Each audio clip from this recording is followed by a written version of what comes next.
Welcome to the Recruitment Hackers Podcast, a show about innovations, technology, and leaders in the recruitment industry.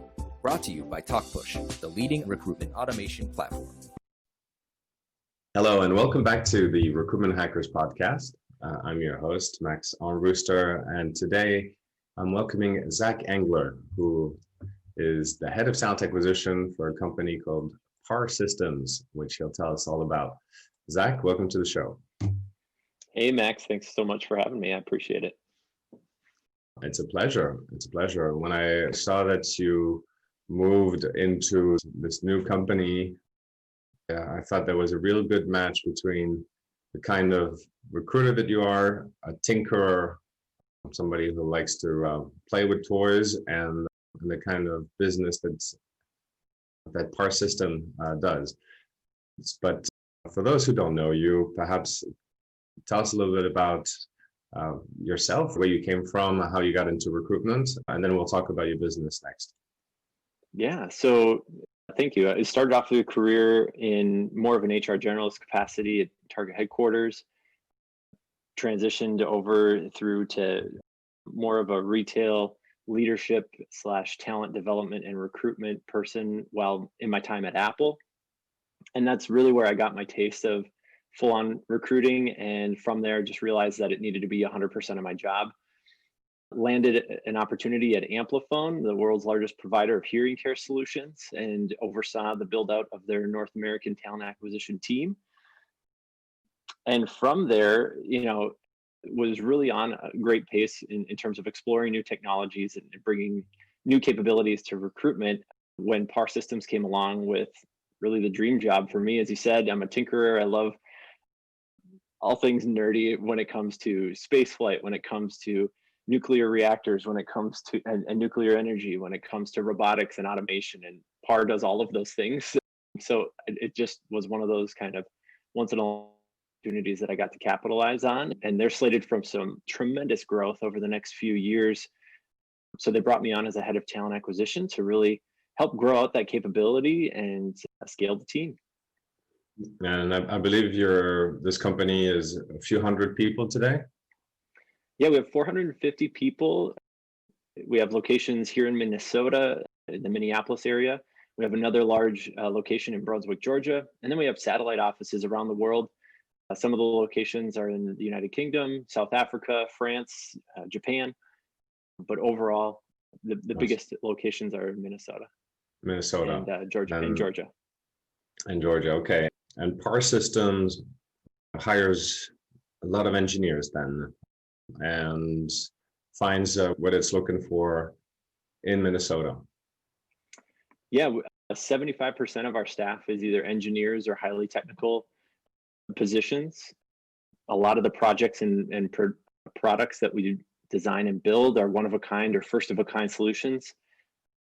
The robotic crane system currently tearing apart Chernobyl is one example of something that had never been done before that we designed and built. But yeah, as far as the engineering talent that we're looking for, a lot of that is based here in Minnesota, whether it's applications engineers, controls engineers, systems engineers, mechanical engineers, electronics engineers, we are looking for them all. And so getting into those work streams has been a unique challenge for me as well.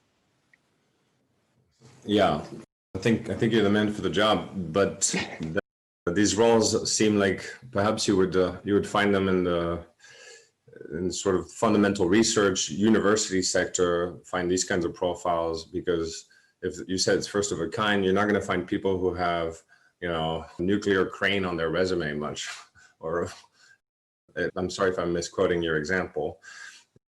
Is your funnel focused on more general traits, and then you need a solid engineering background, and then general traits of the tinkerer, or can you learn on the job kind of thing? Yes, our team full-heartedly believes in training and development, mentorship.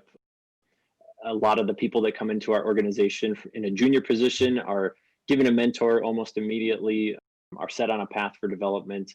And one of the nice things about joining the PaR team is that if you go join a larger organization, you might be assigned as an engineer to work on a piece of the widget that's a bigger part of the project for the next 2 years. Whereas at PaR, you get assigned projects almost immediately that you get to own. You're given guidance and support as you work through those projects. But you can almost think of us like a McKinsey or Deloitte in a way, where we're not the company always necessarily churning out the product. We're the ones helping other companies design and build the things that will go out and make their products. So it's really fun to be at that very, very leading edge of the production line. I see. And working on the production lines, so from design to production and figuring out how to optimize there. Exactly, yeah.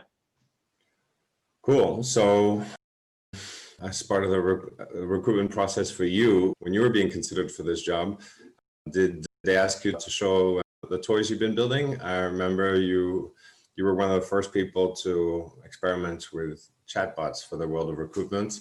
Was this part of the selection process? I think it helped my case, but yeah, in the 10 interviews I went through, it was definitely a great exposure to the organization to learn all the different quadrants that we work within, whether it's material handling and crane and nuclear work, whether it's military, marine, whether it's aerospace and aeronautics, or life sciences automation.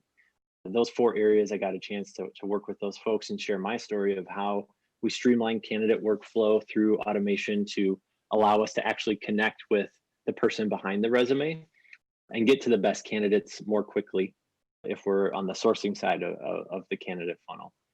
So there was definitely a lot of hope and positivity around that aspect of the work that I'd done in the past.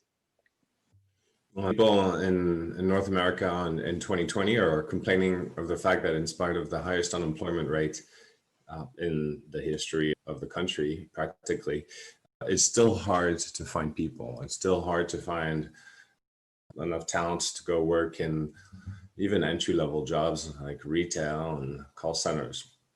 In your space, I suppose the impact has been lesser, both for the talent and the employer, because engineering keeps on engineering. There hasn't been a massive impact. So 2-part question. First, are my assumptions correct? And secondly, what can you do to expand your talent pool if it is the ongoing hustle that it has been to find enough engineers? Yeah, for sure. So I think your assumptions are spot on. With the baby boomer generation moving in towards that retirement age, we have 10,000 baby boomers retiring each day for the next 9 years here in the US. And as they vacate these skilled positions, they're leaving openings that we won't necessarily have the talent to backfill. And I think one of the unique things that we're challenged with at PaR is figuring out what are some of those pathways from skilled trade to STEM, right? Like, how can we bring in people who maybe don't have a 4-year degree in an area, but have an associate's degree, and train them up and train them into then those other types of roles and positions within the organization. And this doesn't have to be just engineering. This could be in my prior world of hearing care, in pharmaceuticals and nursing, for example, right? There's a lot of entry points to those types of businesses where you can enter in as a pharmacy tech, as a nursing assistant, and go through schooling and get support as you then train yourself up to those higher levels within those businesses. It's getting those tracks in place and making that easier for companies to do that I think will definitely be helpful. There's a local organization here called Make It MSP or Greater MSP that is focused on drawing talent to the Minneapolis and Minnesota region. And some of the work that they're doing is focused on just that, of how do we create more visibility and opportunity for a diverse candidate set that didn't always have the privilege of going to university, for example. Yeah. And so explain to me how that career that imaginary perfect candidate would look like. Were we talking about a technician who was doing mechanical repair work on, I don't know, air conditioning units, because he needs to, put food on the table, feed his family, his or her, and although There. I've never met a female air conditioning technician, but I'm sure there are plenty of them. And so I had a mental picture. So this person would have the intellectual curiosity and the ambition to move into the engineering space, and then would start to receive more fundamental training into these, let's say, into the nuclear field. Does that kind of transition can happen? In certain instances, absolutely. And, I think women are now a bigger part of the collegiate population in general in the United States anyway. So targeting and empower and creating visibility to these types of opportunities, I think is one area that businesses in STEM fields would benefit from, right? Because a lot of times we're just running into the situation of it's not top of mind for students, whether it's high school or college students. They don't know that they can become a shop floor technician with only a 2-year degree that pays $50,000 a year right out of school. They don't know that they could become a pharmacist or tech or a hearing care professional right out of school with minimal training and certification. And so creating that type of awareness for students, I think, is a cultural shift as well for us to get through, because I think the baby boomers did a great job of, propagating college and saying college, whatever you do, just go to college. It doesn't matter, just go. But yeah, they got away from the real work.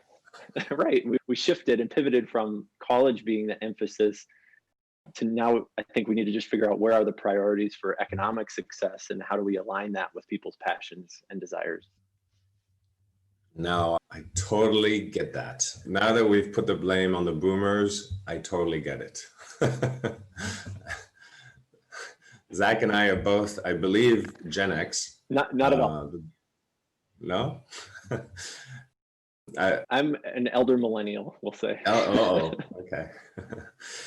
So elder millennials and young, fresh Gen Xers like myself, there's a very high chance that we were raised in a family where our parents did not work in industrial work, right? Because our parents' generation, they're the ones where the industrial work turned south for most of Western economies. And so I guess that you have to start from scratch to show a new generation of people that there is this kind of work available. Exactly. And I think organizations can also, work harder to create those visibility for those opportunities. Even if you just look at some of the technology that's in place at a lot of major corporations, the ATS can either be a great tool for companies to use, or it could be the bane of everybody's hiring experience, right? Like there's still, sadly, so many companies that just let the ATS be this never-ending pool of people applying and getting no responses. But there's also some really great examples of companies diving in and creating those personal connections, those career networks, and giving people support mechanisms after they're rejected. Like, what a concept that we would, even though we're saying no to you, we would help you out and give you thoughts and advice and areas to investigate that might be better aligned with your skill set. Yeah.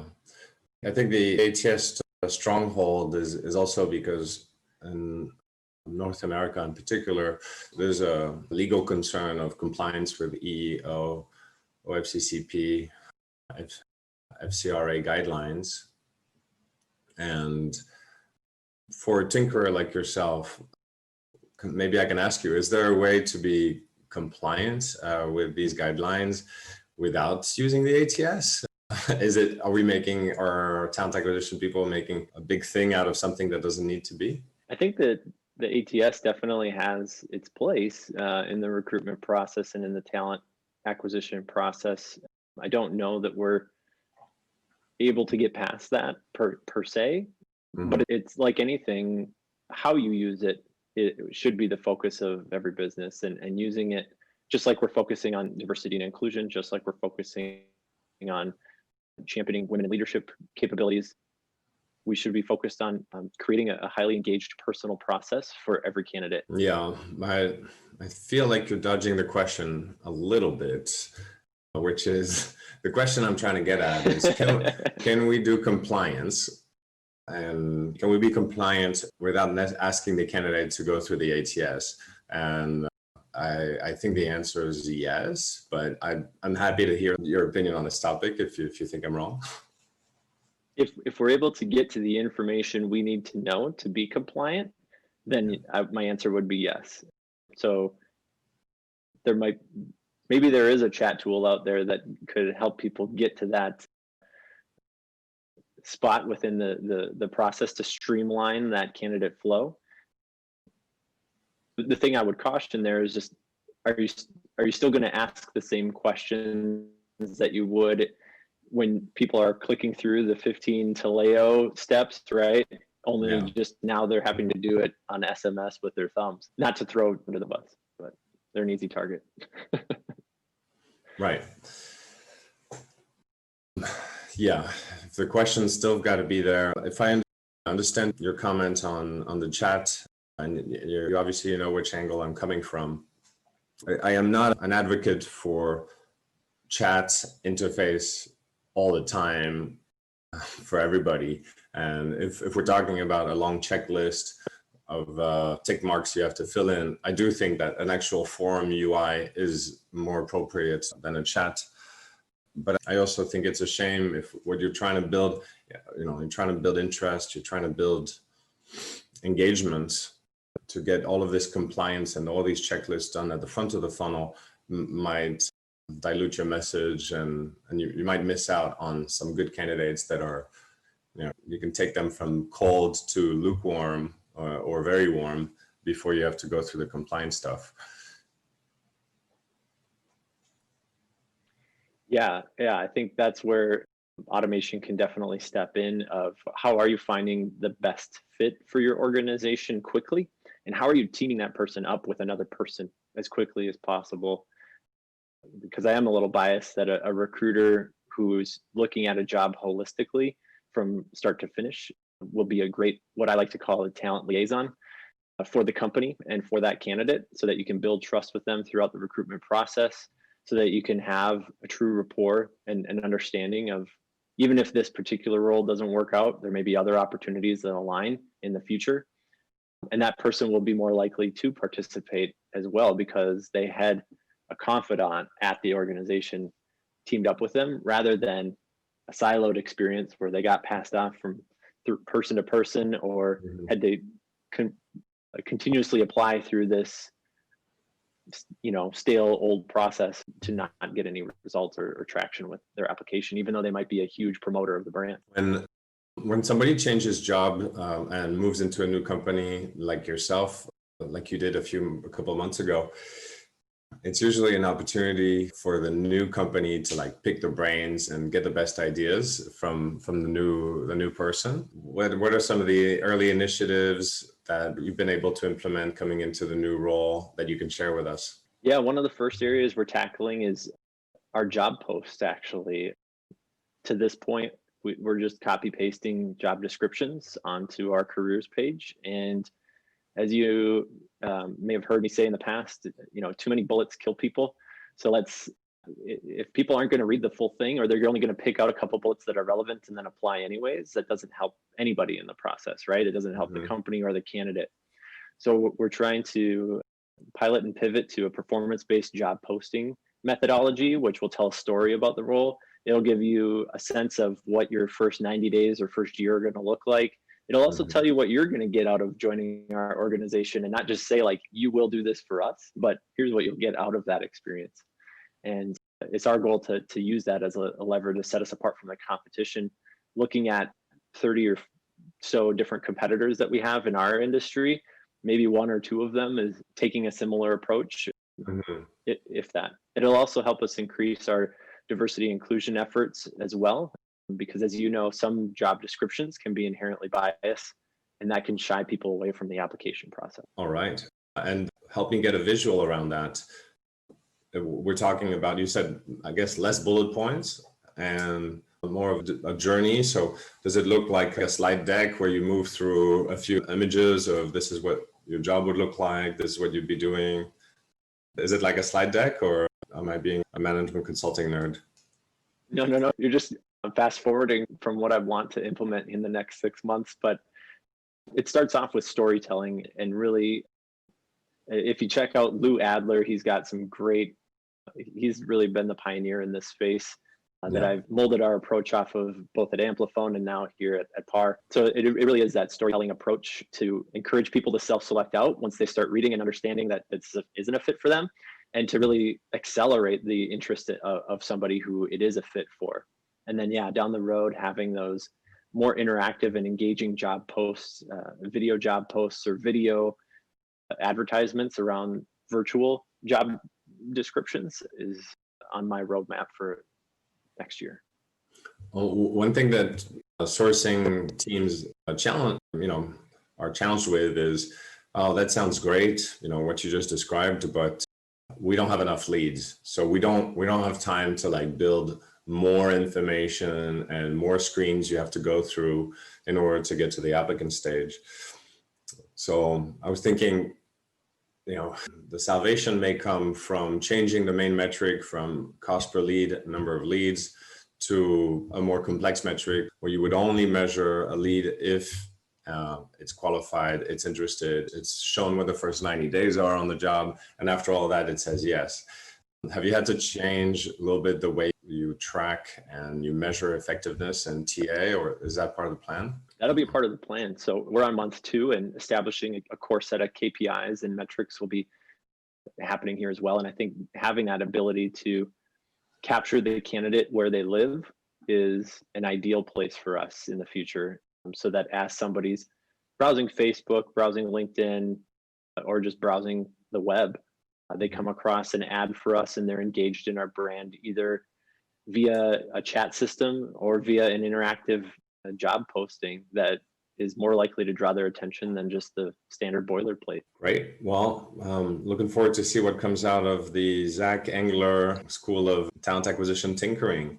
Congrats on the new role, and thank you for joining me on the podcast and sharing your insights with our viewers. Where can people get a hold of you? Absolutely, Max. Thanks for having me on. If people want to learn more, they can visit zacengler.com for a little bit more about myself, some of the radical ideas I have around AI, as well as a children's book that I've been working on. And people can visit PaR.com to learn more about our organization. A children's book as well? Did I hear that right? Yes. There is a children's book I've been working on for the last decade. If you have little ones, check it out. It'll bring a smile to hopefully anybody from age 9 to 92. You've been working on it for a decade? Wow. Yeah. It's about a family of dung beetles. Dung beetles. Okay. ZacEngler.com. We'll go check it out. Thanks again for being on the show. Absolutely, Max. Thank you. That was Zac Engler from PaR Systems, who I've always known to be a tinkerer and an insatiable mind, very curious. And isn't it great to see him find a company where he gets to work in robotics and nuclear technology and other. I think there are very few areas, functional areas like talent acquisition, that allow for people to go into these fields and an opportunity to learn about the areas that they're passionate about without having to have formal training in this domain. So I'm sure Zac will make the most of it, and inspiration for us to always look for the company that aligns most with our values. Hope you enjoyed this interview and that you'll come back for more at the Recruitment Hackers Podcast. Thank you.